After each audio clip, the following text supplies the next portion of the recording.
Welcome and thank you for joining us for It's Covered, the insurance podcast. Because if you think that insurance is boring, you are not doing it properly. I am Paul. And I'm Mel. We are in our second episode in a series. This is actually the first series we've done.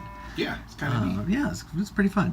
We're doing it on interviews and interviewing and some of the stuff that we do in interviews, I guess. I don't know. But if you missed last week's episode, you're going to be completely lost because I know you've never done an interview or been interviewed in your life. Obviously, I'm joking. Last time we just kind of talked about some generalities and a couple of ideas on interviews. But next episode, we're going to be talking about two particular techniques. And so while I encourage you to listen to our back episodes, which are all available, of course, for download and for your listening pleasure, you do not need it for this episode. But it's beneficial. Yes. Well, all of our episodes are beneficial. Yeah. You need to go back and listen to the last, 25 or so of them. Yeah, exactly. So, we'll be smarter for it.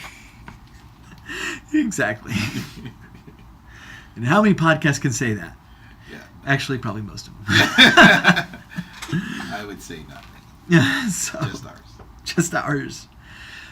So one of the things, and this has been kind of a really big change in our lifetime, is the gaining popularity of the behavioral style of interviews. Right. And interviews, back in the day used to be just a lot of kind of, tell me about your last job and what qualities do you bring. Yep. And they're very apt for BS answers. True. And the only time people actually get really critical of themselves is when you say what's the biggest thing you have to work on or your biggest fault. And of course the answer is always, I feel like I work too hard. Yeah, you have those answers that you want to give, right? But then you don't want anything to come back and bite you. So the behavioral style, if you haven't run across this, and this has been really, really popular in, especially in the last few years, but I ran across it first in claims, and instead of just giving general answers about are you normally on time or normally late or normally early? To which no one answers. I'm consistently 15 minutes late all the time, or give me some qualities about yourself. What it tries to do is to get you to start telling stories. And in these stories, in their answers, kind of picking out the qualities that you're noticing in what they're saying. And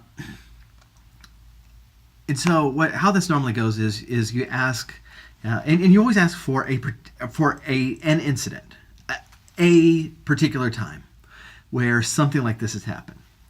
And so tell me about a time where, one I got was, tell me about a time that you created a procedure for a job or something and implemented it and how that went. And so it's definitely not a yes and no question. It's not a short answer question. It's an essay question, except verbal. Right. And it lets you, as an interviewer, gives you some time to take a drink of your coffee because their brain is exploding trying to think of something. Right. Yes. And it's really interesting. It's really interesting to watch people encounter this, and whenever I interview people, there's a couple of warnings I try to give them. First of all, your instinct is to say, oh, I always did that. Don't do that. Tell me about one time you did it. Because the difference between I always did that is that you're reporting on the ideal average of all of these incidents. Right. Incidents. But when you're talking about one time, then you can get into the nitty-gritty of how people reacted to you and how you reacted to their reaction, and back and forth, and how it really plays out. And so you really get a sense of how people respond in situations. And I've found it to be, and because you're getting into such detail on a particular situation, you normally do kind of get a sense of where they might be going wrong and where some of their bad qualities are coming out. Oh yeah, you can totally kind of see with that question the answer coming in, and they're going to pick the most prominent one in their mind, which is one they're most proud of, and based on what they say, you can see if they're kind of petty, if you're like, yeah, that really didn't do much, if that's the best you got. Yeah. But yeah, you can see how they view their accomplishments. Right. And you want to do follow-up questions on these. Okay. And really dig into the details. And this is where things start really popping up. And I'll give you an example of like the difference between like an always question and a particular question. Is like, how tell do you try to go above and beyond for your customers? Oh yeah. If the customer's unhappy, then we definitely want to go above and beyond. All the time. Versus tell me about a time. Oh well, so and so, their order didn't come in, and so I got on the horn and told them, like, hey, we need that order in. Oh yeah, well, tell me about, how did you react? What did the customer say to you? I said, listen, Bob, I need my order in, and I said, hey, it wasn't my fault. But I'll call the person that his fault was. So all of a sudden you're seeing some stuff come up. Right. Right, yeah. They're passing the blame off to somebody else. They're they want to make it clear. It's like, hey, it's not my fault, but I guess if you want me to, I'll go above and beyond. Exactly. And so this is an area where you're getting a much narrower answer, but with the narrowness of the answer, you can deep dive into it, and that's really, really helpful. And so our normal in-person interview is maybe like 4 or 5 of these questions, because each one can go for a while. Yeah. Depending on the amount of detail they give and how many, and with some people you're really they're used to really the short answer style, and you are just trying to get information out of them, just pry it out of them. Okay, so what happened next? Oh, it went fine. Like what did your supervisor say? Oh, she said it was fine. Stuff like that, and that tells you something as well. And so each one of these questions can go 10 minutes at times, and and the way I normally do it is print out the questions 2 per page, one at the top and one at the middle, because and you've done this, we just fill up the rest of that space with notes. Yeah, I think ours really went long because the way I think of things is different from the way you think of things, is different from the way our other coworker, thinks of things. So right. Mm-hmm. We could come at it from all different angles or experiences. So we always had follow-up questions. Yeah. There was really never a time where we were just stumped or just, okay, just quiet. That's good. Yeah. Yeah, and then that's one of the reasons that kind of a group interview is often very, very good. Because somebody will ask a follow-up question that you didn't think of. Right. You're like, oh, that was a good one, Yeah. And so you're having somebody talk about a particular moment in their life. And yes, it's going to be a moment that when they started the story, they think is going to impress you. But one of the weird things that happens is that because people are nervous and because they think that I need to get an answer out right away, they very often don't pick the one that they would think of later in the car. Right. You know? Yeah. It's like, oh, that was a much better example. They normally do something that's more recent and just pops into their brain. And it might not be the one that's most kind of sympathetic to them. Right. And our goal is not necessarily to have something that just makes me seem like a superstar. Yeah, we don't want to. Yeah, the question is so you get an honest answer, whether it's new or old or one of the most important. But you're getting an honest answer out of Yeah. them. You're seeing, like you said, how they handled it and what they did. Later on, if you had time to prepare, they may have brought up something different.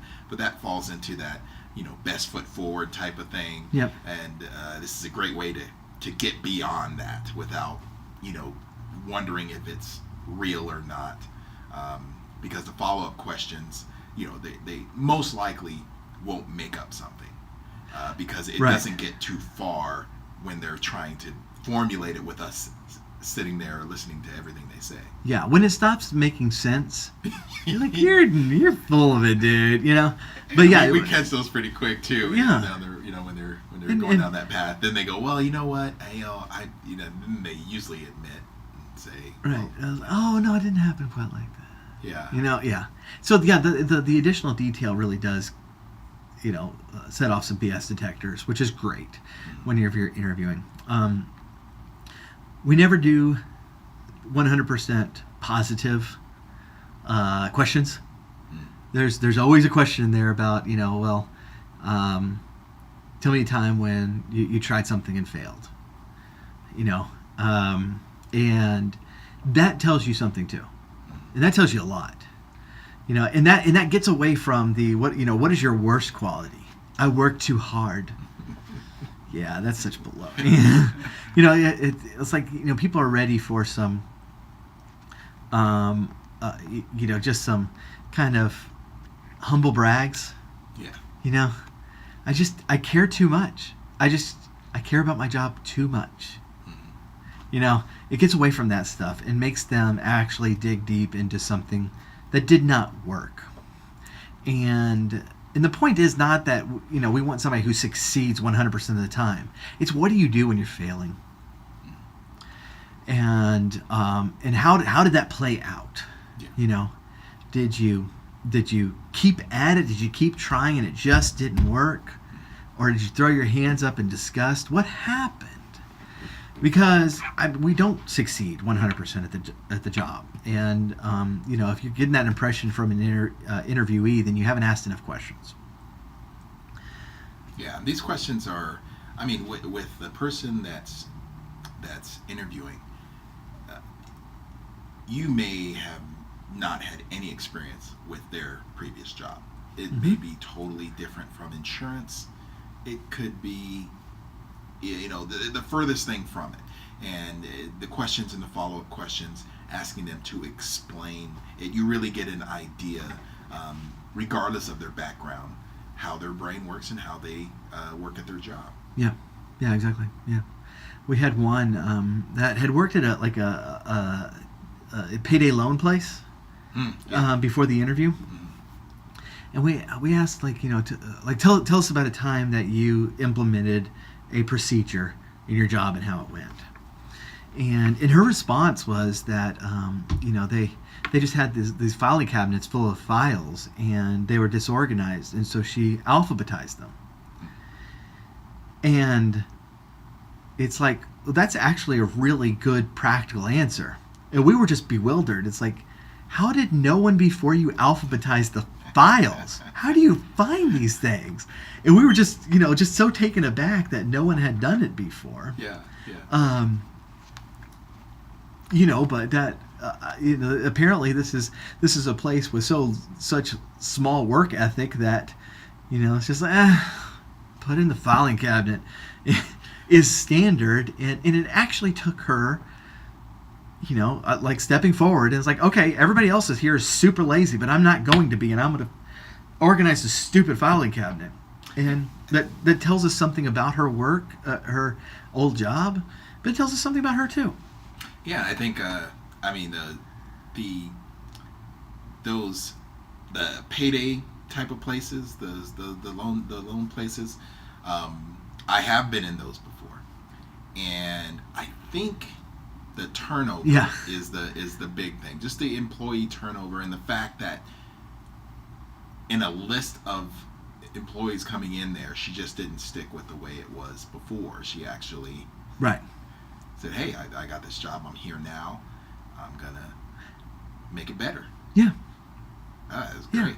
Yeah, and that takes a lot. It's like one of the best interviews I ever had was a woman who worked for Walmart, and rose to be manager and all this other stuff. And you've been in Walmart, and people who are diligent about their work in Walmart are hard to come by.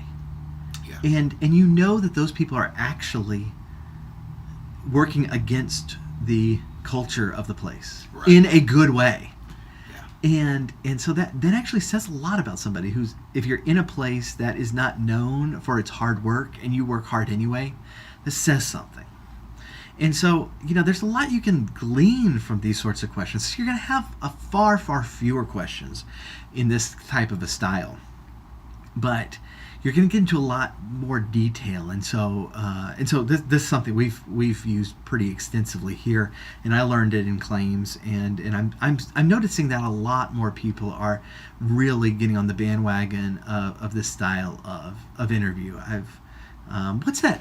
Glassdoor, I think it is the website that lists interview questions that people come across, Yeah. and I'm seeing that a lot of them are using these questions, and just for fun, I Googled, behavioral interview, and Google had just a ton of suggested questions. So these are not even stuff you have to make up on your own. There's plenty of examples on there, but you want something that's going to make them think of a story that they're not going to come in having prepared.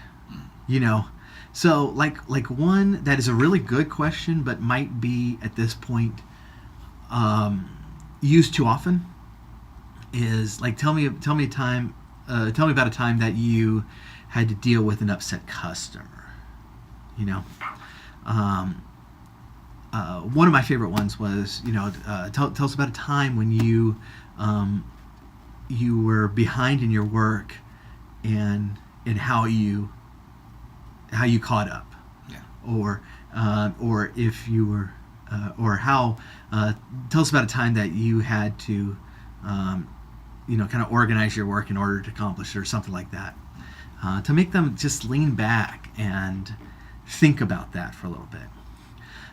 You want them to hit various areas that you're going to have to deal with. Yeah.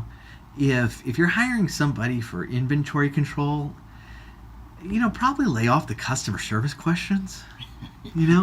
Yeah. Talk about organization more. Yeah, don't read the question and go, well, it says here, and you're reading a question. Actually, if it's not right for the person or the situation, or if it's not going to get you what you want, change it up a little bit. But, just get what you need out of the person. And if the question isn't going to do that, like the inventory control, person, and you're asking them about customer service, change it up a little bit to kind of get what you want out of it. Right, exactly, yeah. And so they're definitely available here. Now the way I was originally taught this system is that using this style is you grade the answers themselves instead of grading the person. And the whole point was to try to take your personal preferences, likes and dislikes, and instincts out of the process and really judge them on their performance. I feel like people have been getting away from that, and we certainly have never fully embraced that. Because like we were talking about in the last episode, an office culture is hugely important. And if somebody comes in and they answered all the questions well on how they handle conflict in the workplace and all, but they're not jiving with the culture and they're making everybody miserable, it doesn't really matter how well they scored. So I've always felt like it needs to be a blend. You know, it needs to be a blend of let's hear the objective answers to questions that you are asking each and every person that walks through the door. That's also taking your day and emotions out of it. You know, because if I'm, you know, like we talked about this a little bit last episode too. If I'm really upset about a particular topic, left to my own devices, my entire interview might be on that topic. And then I haven't really learned anything. So using the exact same questions for every single candidate takes that out of it. And it really starts letting you compare apples to apples. But I'm a firm believer that there's a lot more you need to take into account too. And that is, you know, is how the people are acting, how they're interacting with everyone, how they are incorporating themselves into the culture of the office. Because, you know, these are people we're going to have to work side by side with each and every day. That's right. And so we want them to not annoy the snot out of us.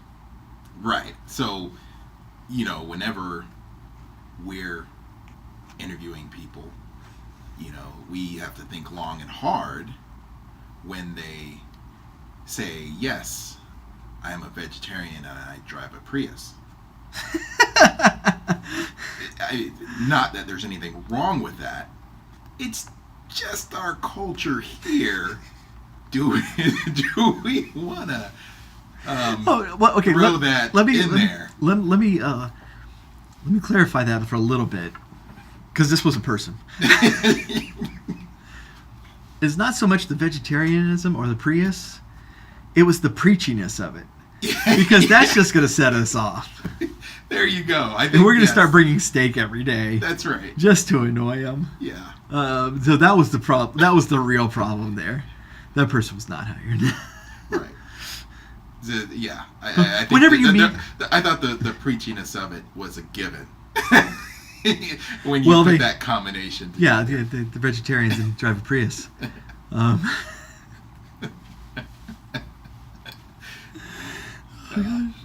is that joke? The vegan, the cyclist, and someone else walk into a bar. Which is going to be the first one to talk about it? Oh wow! It was just, you know, our other coworker. Whenever we have someone that's ordering out, and they get shrimp or house fried rice, and the special instruction is to remove all of the vegetables. And it wasn't just remove the veggies. It was all the veggies. All the veggies from fried rice. Right. Yeah. No. Yeah. Absolutely. Yes. So yeah, that was not going to work. That was not going to work. It doesn't matter. It doesn't matter how he answers the questions. It's not going to work. Yeah. When he's coming to, like, the first conversation outside of an interview context that he's having with me is about being a vegan. It's like, this isn't going to work, bro. Yeah. Yeah. Because the first time that it comes up and you hear in the background, you should, and then after that, death mayhem. Yes, exactly. It's just not going to go well. What is the line about Armageddon and Ghostbusters? I've heard that. I remember the last part is dogs and cats, laying down together. Yeah. If I remember it, we will insert that line right here. And if you didn't hear that line right then I got lazy in the audio editing. Or you're watching the video, in which case y'all out of luck. That's way too much. That's way too complicated. You should go watch the movie again anyway. Yeah, goodness. Oh goodness. Okay, so that is that. I do encourage you to look this up, to watch some videos on it. It's all over. If you just do behavioral interview, you'll find a ton of resources on it, and I think it has made our interviews a lot better, and so it is something that I continue to use and have been using for quite a while now. And so there's that. We are going to talk about another technique that I much more recently found out about that was very cool, but is very labor intensive. But it still might be worth it for you, and so we will be doing that next episode. But until then, we really do appreciate you listening. We're here each and every Monday morning to kind of give you some topics to think about, to warm up your mind for the week, to get you ready to serve your neighbor in this crazy chosen profession of ours of protecting people's stuff. So we do thank you again, and we will catch you next time. Bye-bye.